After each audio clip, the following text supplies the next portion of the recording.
Bonjour à tous, j'espère que vous allez bien. On se retrouve pour le dernier brief de cette semaine en ce vendredi 5 mars 2021. Donc j'en profite pour vous rappeler que c'est un peu les derniers moments pour rejoindre l'école via le Patreon. En crypto, ça change rien du tout. Déjà, le Patreon, on est encore dans la première semaine, donc c'est très intéressant. Le lien est en description dans les commentaires et tout est expliqué. Je vais y arriver. Sur le Patreon directement, tout ce qu'on y fait, tout ce qui est proposé. Et sinon, je vous mets la vidéo de présentation de l'école comme d'hab en description et en commentaire. Et si vous avez quelconque question, n'hésitez pas à la poser en commentaire ou sur Discord directement, j'y répondrai. Alors aujourd'hui, Bitcoin, Roger, comme on avait vu un petit peu, il y avait une paire de momentum qui pouvait signifier le sommet de cette consolidation, parce que oui, quand le momentum diverge, ça n'annonce pas un mouvement baissier, mais une consolidation. Et on est tout à fait dans ce scénario-ci, donc on a identifié une nouvelle zone de combat, qui est ici. Pour l'instant, on est à l'intérieur, on attendra résolution, qu'elle soit haussière ou baissière, je ne peux pas vous dire dans quel sens ça va résoudre. On parlera aussi du dollar index, alerte rouge sur le dollar index, qui instaure une structure de retournement pour le moment et qui pourrait mettre à mal Bitcoin pendant plusieurs semaines potentiellement. On va voir ça ensemble. On va regarder aussi les spreads qui pour le moment n'arrivent pas à retrouver une dynamique haussière, donc signe que la demande regagne ce marché. Donc il faudra surveiller ça avec attention. La même chose sur Ethereum et sur Litecoin. Du coup, une petite perte de demande pour le moment. Signe que la consolidation devrait se poursuivre, et de ce qu'on avait vu sur le momentum en daily pour le moment, on est toujours sur un momentum contrôlé par les bears ici. Donc il faudra vraiment attendre que les bulls se remontrent et ça pourrait être l'occasion, si jamais on instaure ici cette structure, ça pourrait être l'occasion pour les bulls de le reprendre et donc de pouvoir nous sortir de cette consolidation quelques jours plus tard. Alors, et donc, côté asset risk, ça tire un petit peu la gueule, il y a un VIX qui rebondit, donc le S&P se mange une grosse claque, une petite claque, il n'y a pas à s'inquiéter ici, et le dollar index rebondit, donc même côté Lulskov, ça se prend une claque, c'est tout à fait cohérent. Et ensuite, on va parler des alts, donc Ethereum aujourd'hui, bien entendu. Est-ce qu'un Ether à 2006, c'est probable dans les prochaines semaines, ou est-ce qu'il faudra viser plus bas sur Ethereum? On va parler de ça aujourd'hui, et on parlera de Matic. Je fais une petite update sur lui, puisque j'en avais parlé quand il était ici, et on me demande beaucoup d'update dessus, donc je vais en parler. Et on va parler aussi de Glassnode, récupérer quelques infos intéressantes. Alors, pour Bitcoin, toujours en consolidation d'un point de vue momentum, comme je l'ai dit en début de brief et en intro de celui-ci. On a toujours un momentum divergent, donc un momentum contrôlé par les vendeurs. Quand on regarde ici, il y a cette petite diff qui s'est dessinée, donc signe d'une consolidation. Les vendeurs ont récupéré le momentum dans une dynamique et dans un mouvement haussier, dans une tendance haussière. Quand les bears récupèrent le momentum, ça n'inverse pas le marché premièrement.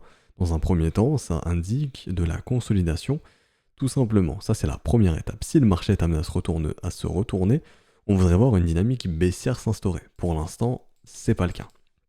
Et donc, pour l'instant, on est toujours dans cette grosse consolidation en weekly, entre les 41 000... Non, entre ici, donc ça, je vais supprimer la précédente, on s'en fout. Hop, donc la battle zone actuelle, c'est entre les 43 171 dollars et les 58 321 dollars. Tant qu'on n'a pas de résolution, il ne faudra pas s'attendre à une direction. Maintenant, s'il y a résolution baissière, on s'attendra à probablement un petit tour sur le premier arrêt, je pense, ou en tout cas proche, donc au niveau des 37 000, et je le répète, tant que ce premier arrêt ne cède pas, on est toujours dans un mouvement tendanciel haussier. Je vous le fais dans pas mal de briefs, mais c'est ça le concept du premier arrêt, il indique si le marché est en tendance ou en range. Et tant que celui-ci ne cède pas, on estime que le marché est en tendance. Donc je vous remonte rapidement le précédent cycle haussier. Ici, bottom top. Donc bottom, top, premier arrêt, ici on ne le cède pas, toujours un mouvement tendanciel haussier, objectif des acheteurs, aller chercher plus haut. Ensuite, pareil au mois de mars, ici c'est en janvier, donc retest premier arrêt, signe que le marché est toujours haussier, aucun problème, on ne le cède pas. Ici, donc ça, hop, on s'en fout. Ici, au mois de mars, retest du premier arrêt, mars 2017, marché qui est toujours haussier, aucun problème, nouveau sommet. Ensuite, on reprend le bottom, le top, ici, pareil, premier arrêt, V-bottom, on repart, nouveau sommet derrière. Ici, premier arrêt, nouveau bottom, nouveau V-bottom, on repart, nouveau sommet. Ici, sur ce mouvement baissier, est-ce qu'on a une cassure du premier arrêt? Non, nouveau sommet, etc. etc.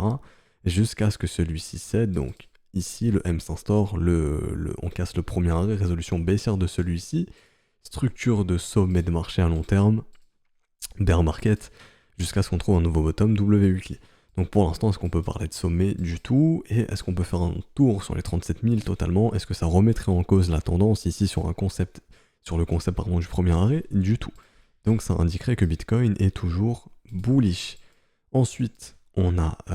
donc ça c'est pour le weekly. En daily, comme je l'ai dit, momentum toujours contrôlé par les bears, donc faudra s'attendre encore à de la consolidation. Maintenant, en 4 heures, on diminue l'unité de temps.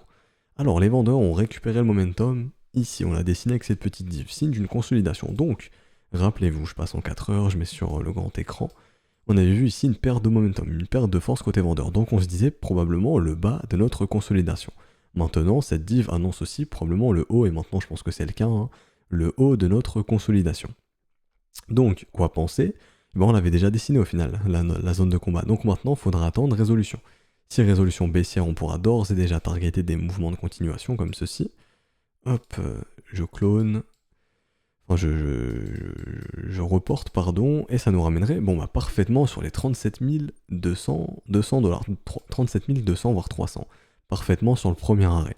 Donc là, on peut d'ores et déjà partir sur un mouvement de continuation qui nous ramènerait tout pile sur le premier arrêt. C'est très intéressant. Donc ça, on va le garder de côté, je vais noter la target ici, et je vais la reporter. Hop, je la note ici, normalement j'ai un template pour, voilà, AB égale CD, parfait. Nickel.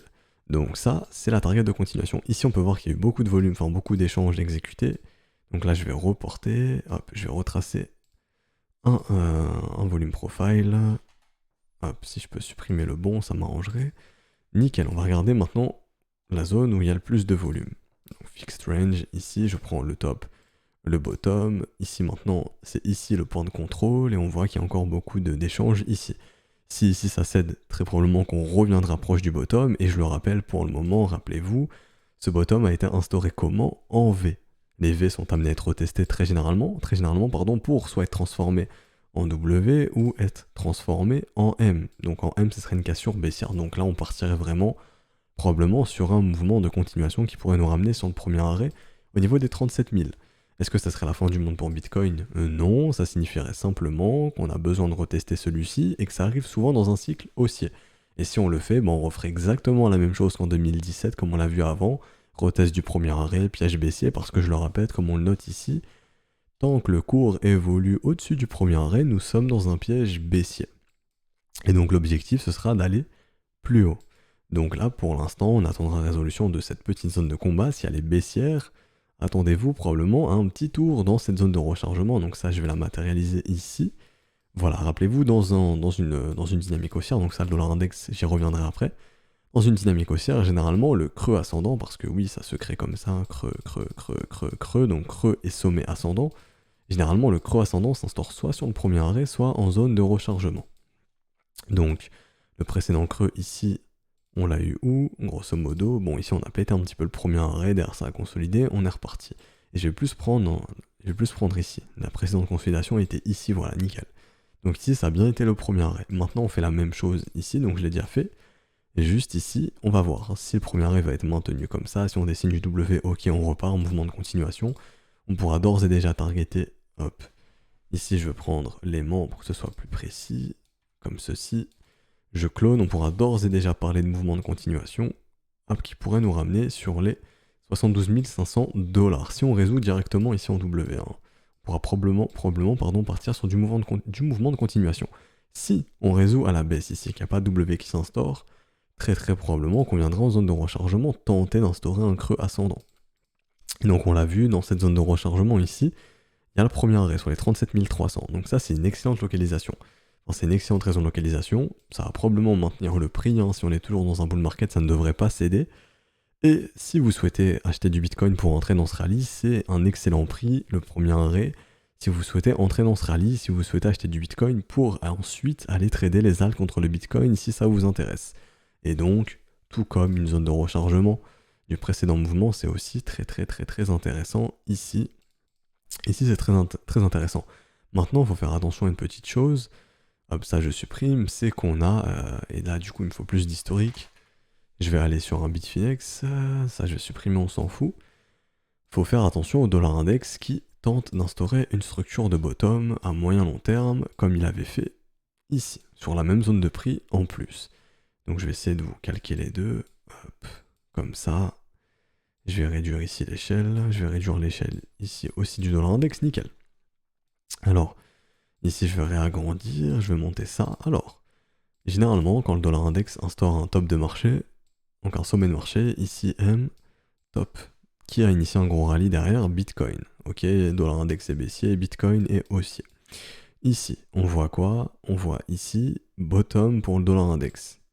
Comme on le fait ici, qui instaure un rallye, dollar index qui se mange une claque, Bitcoin.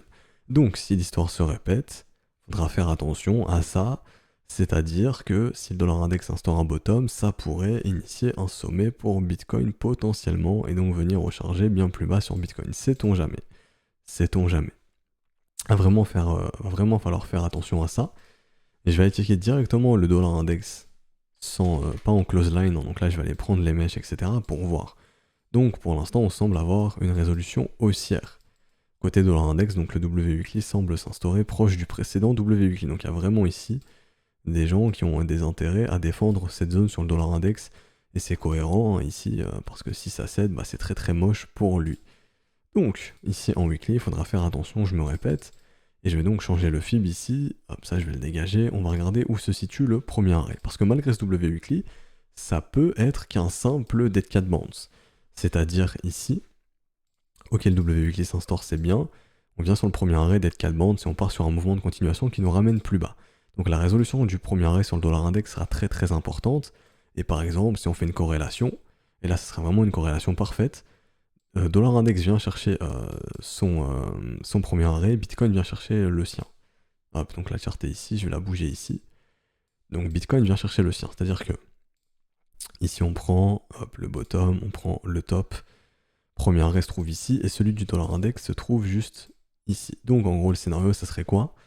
Ça serait dollar index vient chercher le sien, Bitcoin vient chercher le sien, Bitcoin maintient, dollar index rejette, dollar index casse, rejette, et Bitcoin maintient le sien, et Bitcoin part sur un énorme mouvement de continuation, et le dollar index s'écroule. Ça serait vraiment le scénario parfait. Donc actuellement, je pense qu'on peut être dans ce scénario-ci, c'est-à-dire dollar index instaure son W weekly, et grosso modo qu'il devrait se retrouver sur le premier arrêt dans les prochaines semaines. Et donc potentiellement ça pourrait emmener Bitcoin sur le sien.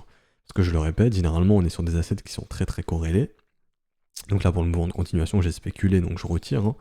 Mais on est sur des assets qui sont très très corrélés. Quand dollar index prend de la valeur, généralement Bitcoin se pète un petit peu la gueule. Donc ici je me suis trompé, je voulais juste regarder les messages, c'est pas grave, je ferai ça après.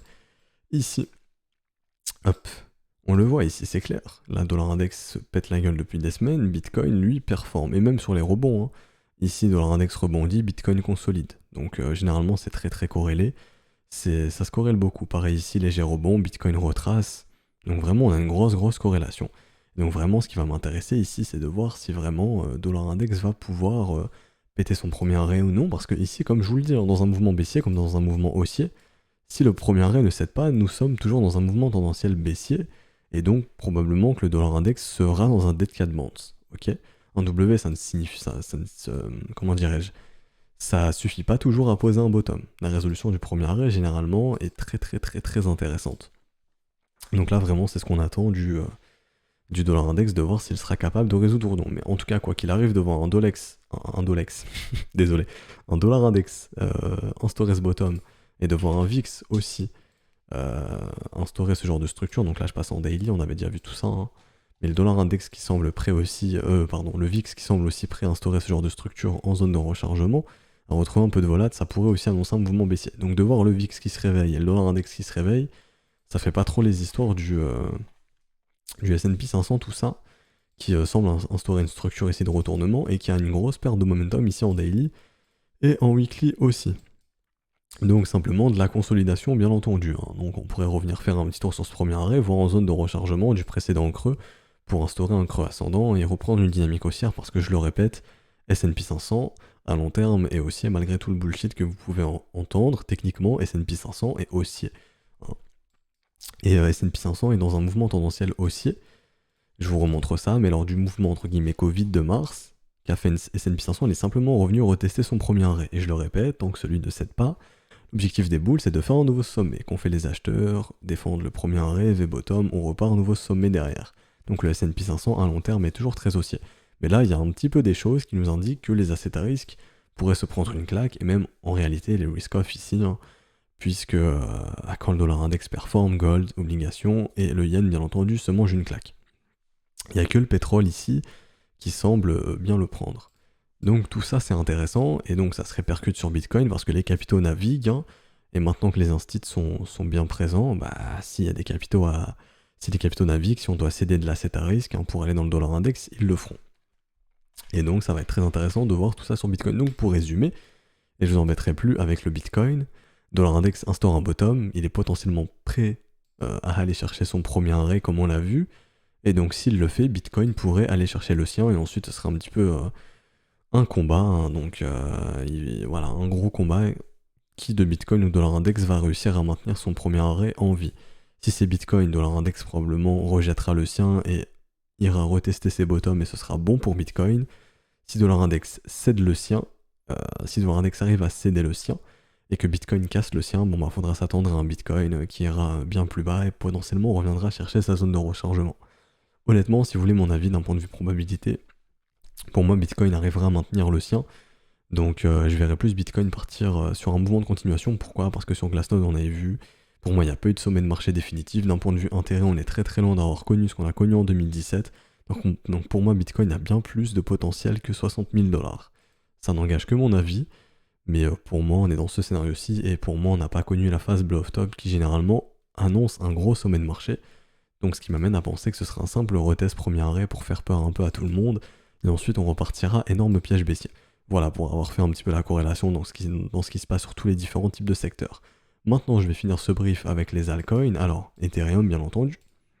Est-ce que Ethereum peut aller chercher plus bas qu'un 1300 $? On va regarder ça, ETHUSD, Bitfinex, pas Binance, Bitfinex. Alors, bon, ici j'ai beaucoup de choses dessinées, c'est un peu au passé, on s'en fout. Je vais essayer de trouver une charte avec plus d'historique, par exemple Coinbase. Bon, bah c'est pareil, donc on s'en fout, je vais tout supprimer, voilà. Alors on prend simplement le premier arrêt ici. On regarde pour l'instant, Ethereum arrive à maintenir son premier arrêt. Maintenant, ce que j'ai envie de voir, c'est si Ethereum BTC peut se reprendre contre Bitcoin. Donc là, hop, je fais la comparaison. On est clairement dans une dynamique haussière maintenant sur Ethereum, et comme on l'a vu, généralement le creux ascendant s'instaure dans la zone de rechargement. Donc ici, je vais passer en daily, je vais voir ça. Hop, ici. Ce que j'ai envie de voir, c'est de voir si Ethereum BTC peut se reprendre. Si Ethereum BTC arrive à se reprendre et que, du coup, on instaure par exemple un bottom ici, qu'on repart, malgré que Bitcoin baisse, Ethereum pourrait lui maintenir son premier arrêt, et donc au final, les deux pourraient réussir à maintenir le leur. Et ce que je vois maintenant, comme j'ai dit, sur Ethereum BTC, c'est vraiment ici du retournement. La div est en train de se dessiner, elle s'est confirmée pour certains, pour d'autres, on attendra un cross des zéros, c'est tout proche de se confirmer, donc on pourrait penser à de la consolidation. Et donc de se dire que les bulls récupèrent le momentum, et donc Ethereum BTC, s'il arrive à instaurer la structure que je vous ai dessinée ici, on pourrait se dire ok, on est prêt à repartir, et donc malgré si Bitcoin baisse, Ethereum BTC arriverait à surperformer la baisse du Bitcoin, donc ce qui ferait qu'Ethereum pourrait maintenir son premier arrêt. Ça, comme je l'ai répété, comme je le répète, c'est vraiment ce qui m'intéresse pour les prochains jours. Et aussi ce qui m'intéresse de savoir, c'est si Ethereum va réussir à maintenir en vie son premier arrêt. Si le premier arrêt cède, vous savez très bien qu'on se retrouvera très probablement dans la zone de rechargement, et donc là, il faudra s'attendre à un mouvement baissier un petit peu plus violent.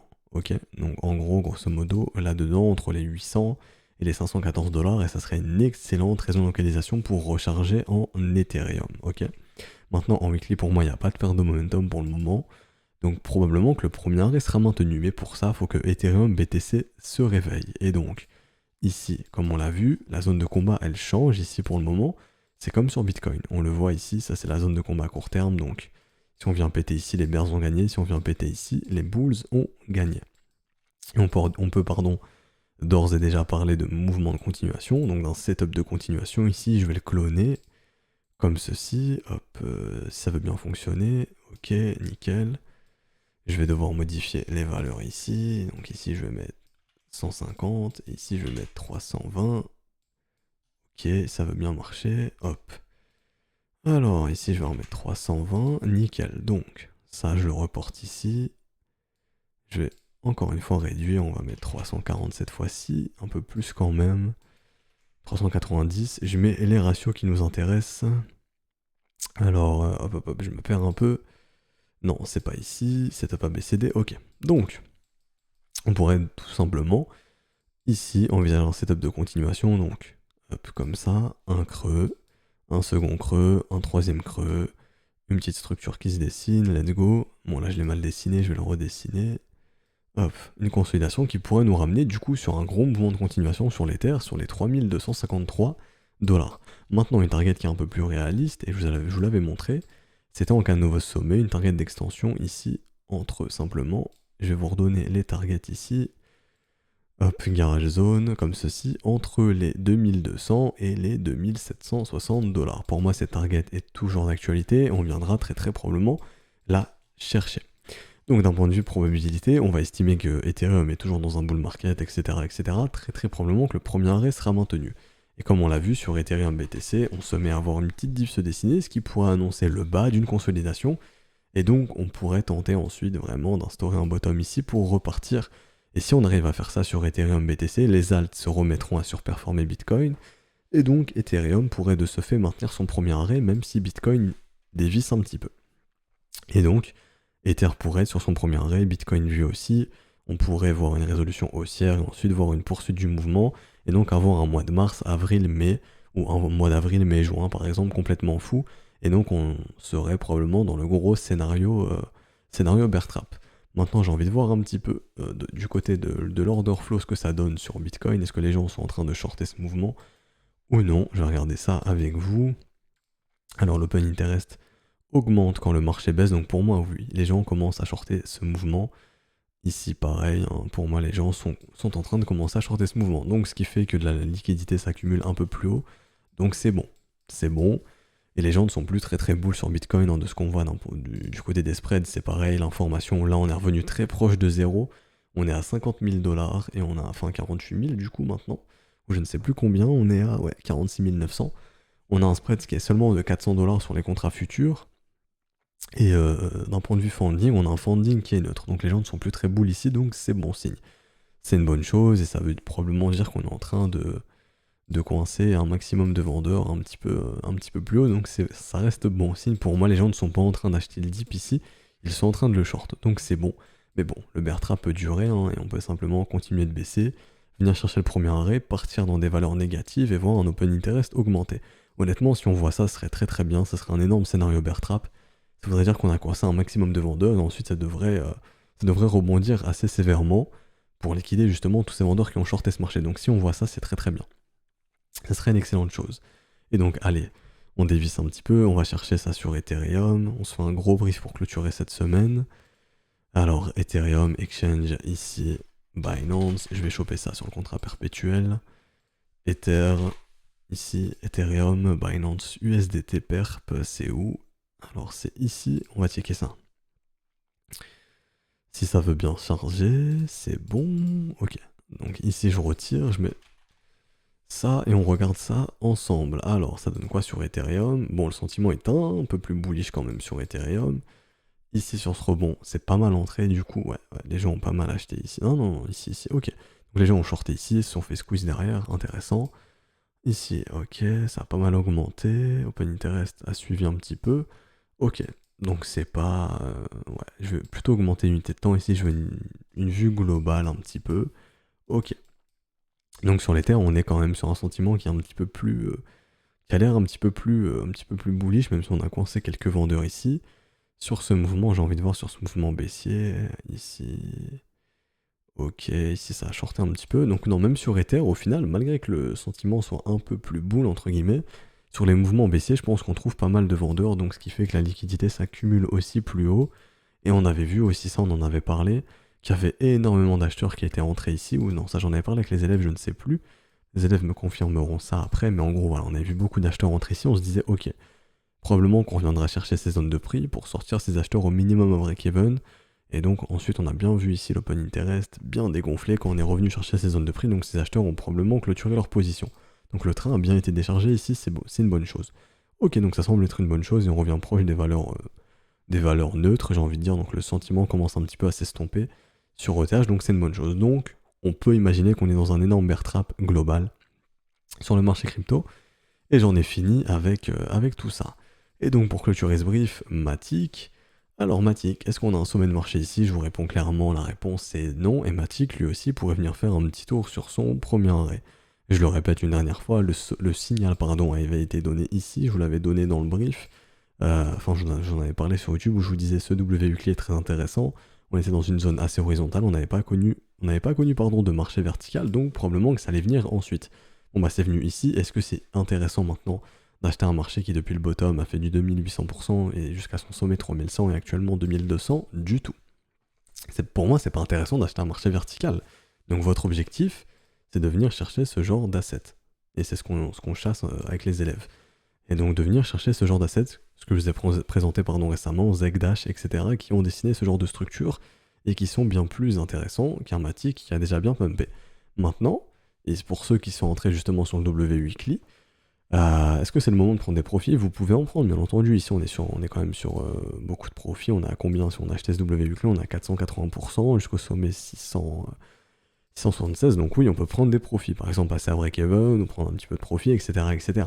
Et donc, ce qui m'intéresse ici, c'est plus Glassnode, c'est de se dire, ok, est-ce que les gros sont en train de vendre ce mouvement baissier? Est-ce qu'ils sont en train de prendre massivement profit?